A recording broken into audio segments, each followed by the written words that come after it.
আমার বন্ধুগণ, আল্লাহ তাআলা প্রাণীগুলোকে কিভাবে সৃষ্টি করেছেন? রব্বুল আলামিন সর্বপ্রথম একটা উদাহরণ দিয়ে, সেটা হলো আল্লাহ তাআলা মৌমাছিকে সৃষ্টি করেছেন।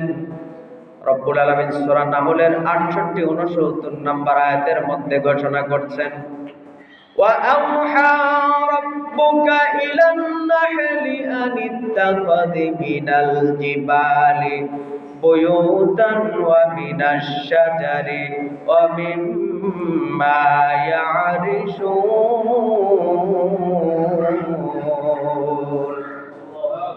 রব্বুল আলামিন কোরআনুল কারীমের মধ্যে বলেন, এই যে মৌমাছিকে আল্লাহ তাআলা তৈরি করেছেন, এই মৌমাছিকে আল্লাহ তিনটা জায়গায় তার ঘর বানানোর আদেশ দিয়েছেন।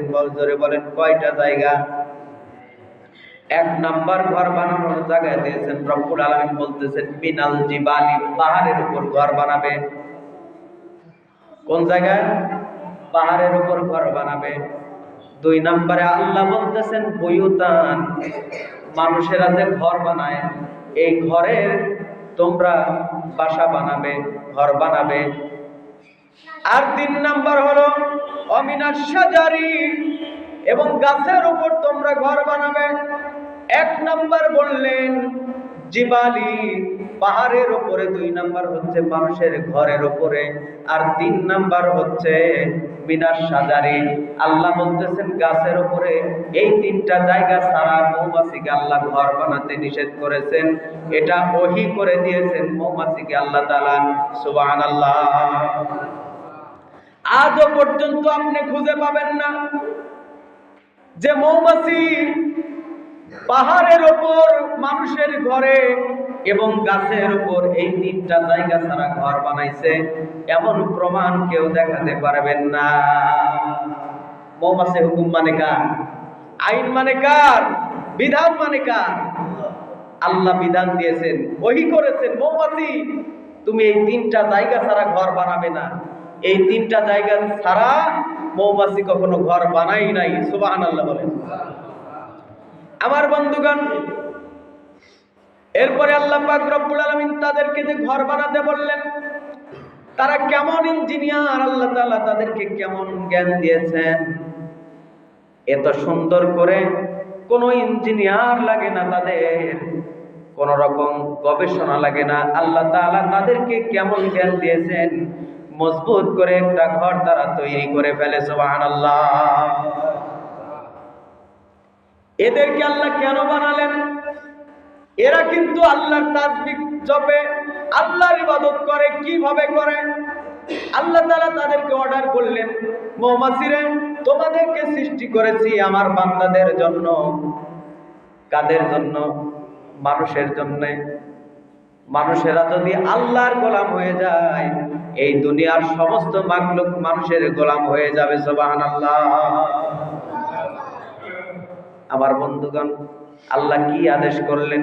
রব্বুল আলামিন বলছেন সুম্মা কুল্লি মিন কুল্লিস সামারাতি ফাসলুকি সুবুলা রাব্বিকি যুলুলা ইয়াখরুজু মিন বুতুনিহা শারাবুম মুখতালিফুন আলওয়ানুহু ফি শিফাউল লিন্নাস ইন্না ফি যালিকা লাআয়াতিন লিকাউমি ইয়াতাফাক্কারুন। রব্বুল আলামিন বললেন যে অতঃপর তাদেরকে আল্লাহ আদেশ করেছেন, ও মৌমাছি, তুমি আল্লাহ তাআলার যত ফল ফসল আছে সমস্ত কিছু থেকে আহার করো এবং মধু সংগ্রহ করো। এই মধু সংগ্রহ করা পরে আল্লাহ পাক রব্বুল আলামিন তাদেরকে সেই বাসায় নিয়ে যাওয়ার আদেশ দিলেন। আর সেখান থেকে সেই মধুটা মানুষের সেবার জন্য আল্লাহ দান করেছেন। সুবহানাল্লাহ।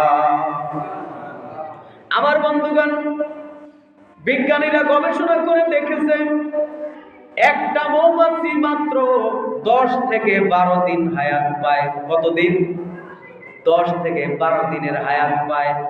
এই 10 থেকে 12 দিনে মাত্র হাফ চামচ মধু সে সংগ্রহ করতে পারে। সুবহানাল্লাহ। আর এই হাফ চামচ মধু সে সংগ্রহ করার পরে দুনিয়া থেকে চলে যায়।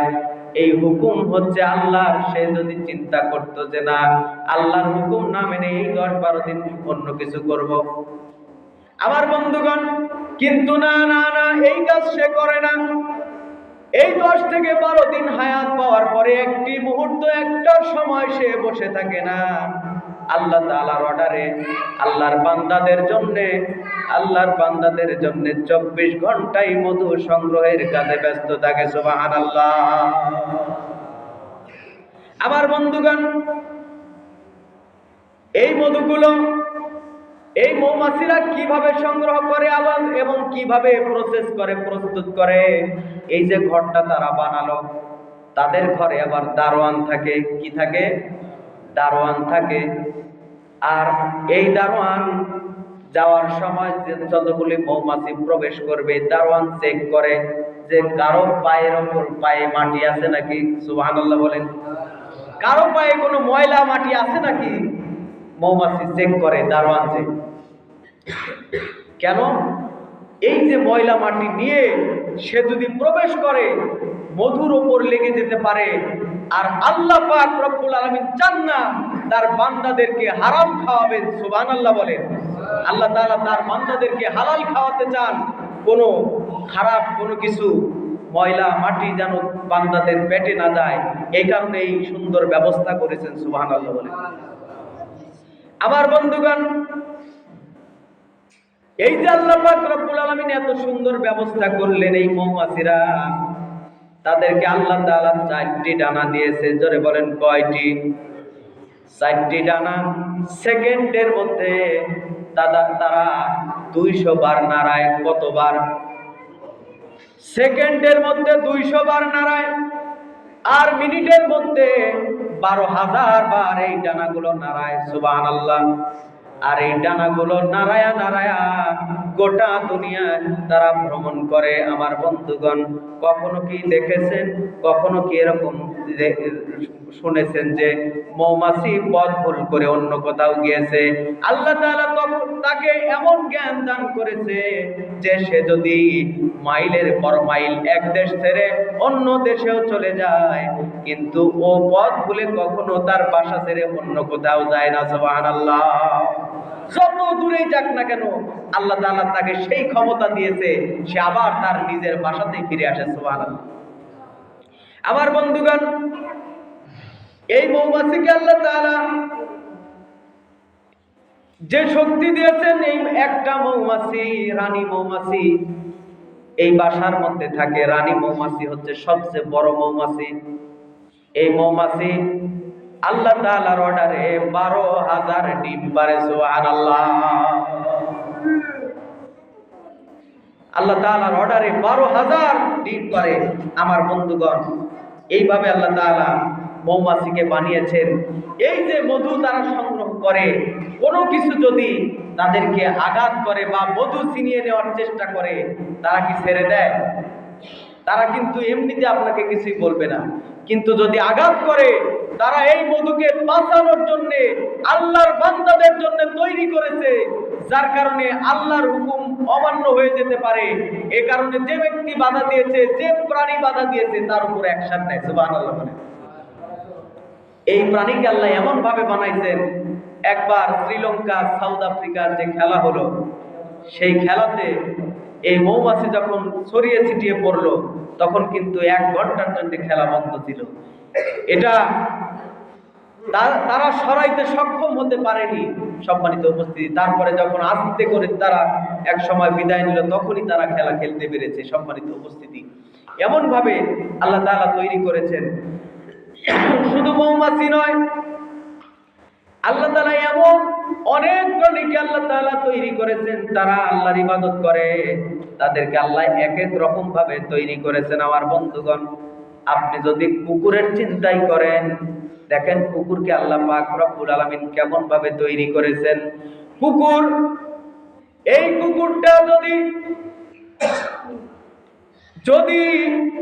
1 মাইল দূরে কোন রকম কোন মানুষ থাকে অথবা কোন গন্ধ জাতীয় কোন জিনিস থাকে, কোন গন্ধ যদি 1 মাইল থেকেও যদি সে চিন্তা করে, 1 মাইল দূর থেকেও সে গন্ধ পেয়ে যাবে কোন জিনিস আছে। সুবহানাল্লাহ। কুকুরকে আল্লাহ এরকম ভাবে তৈরি করেছেন। এরপরে আল্লাহ শকুনকে তৈরি করেছেন। শকুনকে আল্লাহ এমন ভাবে তৈরি করেছেন যে শকুনটা 5 থেকে 10 মাইল দূরে কোন জায়গায় মরা গরু আছে অথবা কোন জায়গায় মরা পশু আছে, এই শকুনটা 5 থেকে 10 মাইল দূর থেকে সেটা টের পায়। সুবহানাল্লাহ।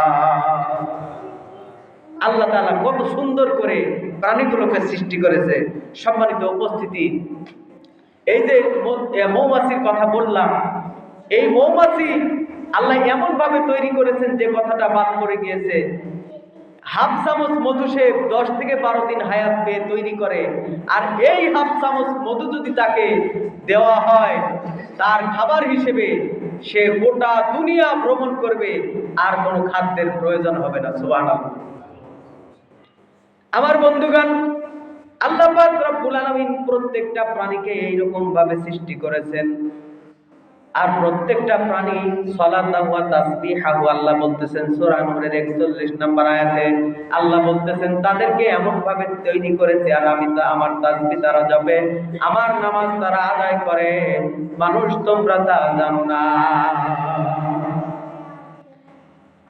আমার বন্ধুগণ, আল্লাহ পাক রব্বুল আলামিনকে সিজদা করে চন্দ্র সূর্য থেকে শুরু করে গাছ সমস্ত কিছুই আল্লাহর সিজদা করে, আল্লাহর ইবাদত করে।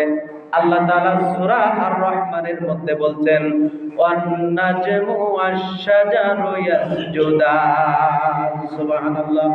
আল্লাহ বলতেছেন ওয়ান নাজমু, আকাশের যে চন্দ্র দেখতে পাও তোমরা, এরপরে ওয়াশ-শাজারু, আল্লাহ বলতেছেন গাছগুলো তোমরা দেখতে পাও, এই চন্দ্র এবং গাছগুলো সমস্ত কিছুই আল্লাহ তাআলার সিজদায় লুটিয়ে পড়ে। সুবহানাল্লাহ। শুধুমাত্র আমরা মানুষেরাই অকৃতজ্ঞ। সম্মানিত উপস্থিতি, প্রত্যেকটা প্রাণীকে আল্লাহ যখন তৈরি করেছে তাদেরকে ইবাদত দিয়েছে, তারা আল্লাহর ইবাদত করে। মানুষকেও আল্লাহ এই ইবাদতের জন্য সৃষ্টি করেছে। আল্লাহ বলেন ওয়ামা খালাকাতুল জিন্না ওয়াল ইনসা ইল্লা লিয়াবুদুন। ও মানুষ এবং জিন জাতি, তোমাদেরকে আমি তৈরি করেছি আমার ইবাদতের জন্য। সম্মানিত উপস্থিতি, এই যে দেখেন গরু, তার থেকে আমরা দুধ পাই। গরুর বাছুর যে আছে তাকে সে দুধ দিতে পারে না, অথচ আল্লাহর অর্ডার তাকে মানুষকে দুধ খাওয়ানো, এই অর্ডারটা তারা পালন করে। এরপরে কোরবানির সময় কত পশু আমরা জবাই করে ফেলি। তারা কিন্তু ইচ্ছা করলে আমাদের মানুষদেরকে যে কোনো মূল্যে তারা পেলে চলে যেতে পারে, কিন্তু তারা সেই শক্তিটা খাটায় না, সেই শক্তিটা ব্যয় করে না। তার কারণ কোরবানি এটা আল্লাহর বিধান, আর মানুষদেরকে আল্লাহ